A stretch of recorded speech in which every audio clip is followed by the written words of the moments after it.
शादी थी, इसलिए मैंने और ज़्यादा क्या समाज वाले दुनिया वाले मेरे से क्या कहेंगे।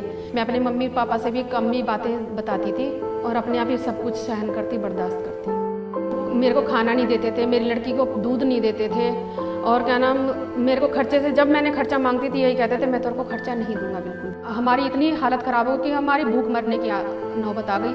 उस टाइम मैंने कुछ ये भी सोचा क्या नाम कि या तो मैं अपनी बेटी को भी जहर दे दूँ या मैं खुद भी मर जाऊँ, दोनों ही मर जाएँ। फिर मैंने ये अपने मन में ये ख्याल आया, मैं अपने आप अपनी बेटी के साथ अपने हक की लड़ाई लड़ूंगी और मैं कैसे न कैसे अपनी बेटी को पढ़ाऊंगी लिखाऊंगी, कैसे भी करूंगी।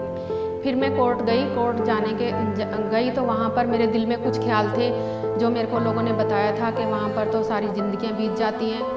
मगर मैं वहाँ गई, मैंने वहाँ DLSA में जाके बात करी। फिर उन्होंने मेरी अच्छी से बात सुनी और उन्होंने मुझे सरकारी वकील भी दिलाया, सरकारी वकील दिलाया। फिर उसके बाद उन्होंने मेरे ससुराल वालों के पास 3 नोटिस भेजे, 3 नोटिस पर वो कोई नहीं आया। फिर 4 तारीख पर उन्होंने, जज साहब ने उनके अरेस्ट के वारंट निकाल दिए।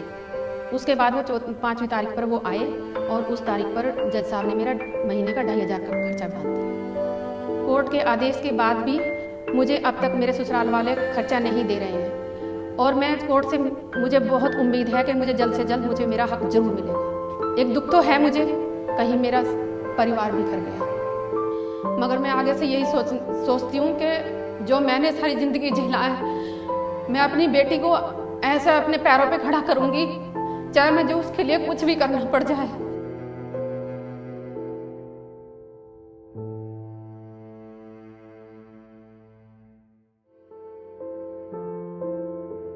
शुरू से ही मेरे पति ने मेरे साथ अच्छा व्यवहार नहीं किया, मार पीट, मतलब मेरे को परेशान करते थे, मेरे साथ बहुत बुरा सलूक किया।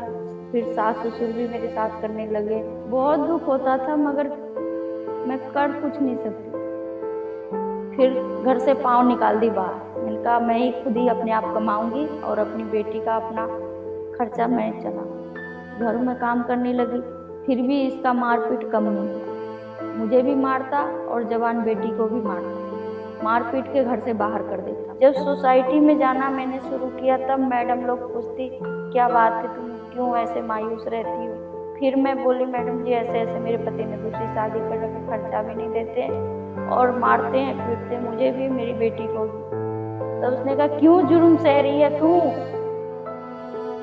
NGO के थ्रू महिला पंचायत है, ये है कानून है, कानून भी कोई चीज़ है, तू आगे बढ़, क्यों डरती है, किससे डरती है।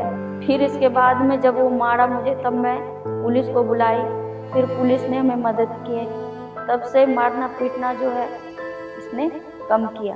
ह्यूमन सेल में 1 साल तक केस चला, वहाँ भी कुछ इसने देने के लिए नहीं। फिर हमने कोर्ट में केस डाली, कोर्ट में केस डाली तो वकील ऐसे मिले कि तारीख पे मतलब हर तारीख पे छुट्टी पे मतलब चला जाता था कि मेरा भी टाइम, अब काम भी करती थी, टाइम भी ख़राब होता था। फिर हमने वकील चेंज किया, तब वकील चेंज करने के बाद हमें खर्चा बंदी है, अब हमें राहत।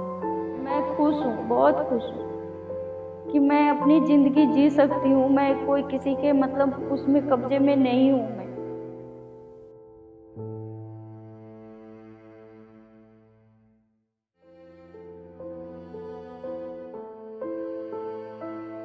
जब मेरी शादी हुई थी तो 3-4 महीने तक सब कुछ ठीक था, सब कुछ सही चल रहा था। पर 3-4 महीने के बाद फिर धीरे धीरे घर में लड़ाई झगड़ा होने लगा, मारपीट होने लगी और यौनिक हिंसा पर ज़्यादा मारपीट हुई। जब हिंसा होती है तो महिला के दिमाग में यही आता है कि अपना घर छोड़ दो, पर छोड़ कर जाएगी कहाँ, जब वहाँ माँ बाप भी अपनी केयर करने वाले नहीं हैं तो फिर, और बच्चे हो गए थे तो मैं कहाँ जाती। और जब बच्चों पर बुरा प्रभाव पड़ने लग गया तो मैंने सोचा कि अब कुछ ना कुछ तो आगे करना चाहिए। जो इस तरीके से मैंने पति को काफ़ी समझाया, आपकी भी बेटी है, कल उसके साथ ऐसा होता है जो जिस तरीके से आप नशा करके इस तरीके से करते हो, फिर भी मतलब उनमें कोई बदलाव नहीं आया। लड़ाई हुई थी तो मेरी मामी ने मुझे महिला पंचायत के बारे में बताया था। फिर महिला पंचायत में गई, महिला पंचायत में फिर दीदी ने मेरी कंप्लेंट लगवाई थाने में। पति पत्नी दोनों 1 हफ्ते के अंदर अंदर थाने गए। जो बीट ऑफिसर थे उन्होंने हमारी काउंसलिंग की, पति को समझाया और खर्चे के लिए बोला उनको कि खर्चा ठीक से देगा और हमारी समस्या सुनी। हमारी काउंसलिंग की और हमारा सेटलमेंट करवाया। और मुझे समझाया उन्होंने कि तुम्हें घरेलू हिंसा कानून के तहत अपना केस कोर्ट में दर्ज करा सकते हो। जब से अभी तक तो खैर कोई परेशानी, कोई दिक्कत नहीं आई है। मुझे बहुत खुशी हुई है क्योंकि मेरे पति में थोड़ा बदलाव आया है और पुलिस वालों ने मेरी समस्या का समाधान किया।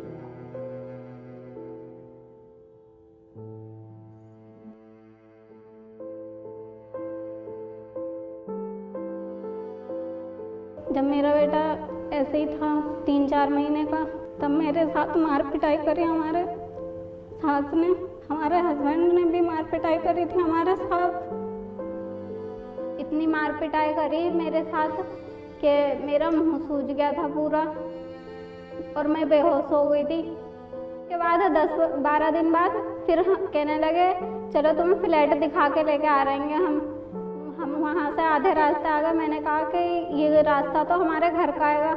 उन्होंने कहा हाँ तुम्हारे घर पे ही तो लेके जा रहेंगे, अब तू अपने अब्बा के घर पे रहियो और जब तेरे अब्बा तुम्हें गाड़ी दे देंगे और घर दे देंगे तब तुम आ जाना। तो छोड़ के जाने लगे तो हमने सड़क पे रोक लिया उन्हें, पुलिस को फ़ोन करा, 100 नंबर की कॉल करी पर 100 नंबर की पुलिस कोई नहीं आई वहाँ पर।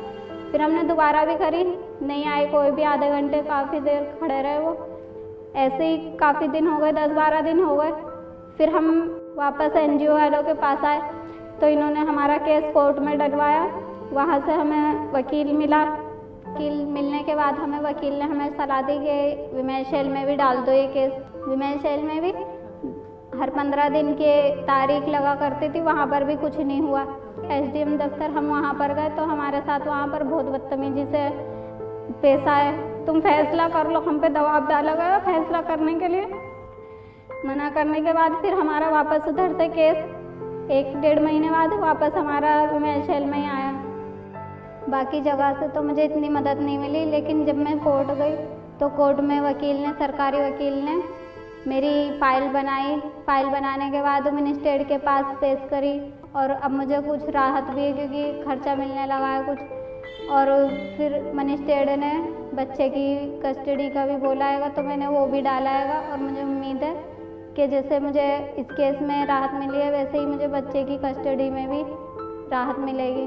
बहुत हिम्मत करके जैसे कि केस में लड़े रहेंगे फ़िलहाल तो, और हमारे माँ बाप हमें बहुत सपोर्ट करते हैं। अपने बच्चों के पास जाना चाहते हैं, अपने ससुराल में अपना अधिकार चाहते हैं और ज़्यादा कुछ नहीं चाहते हैं।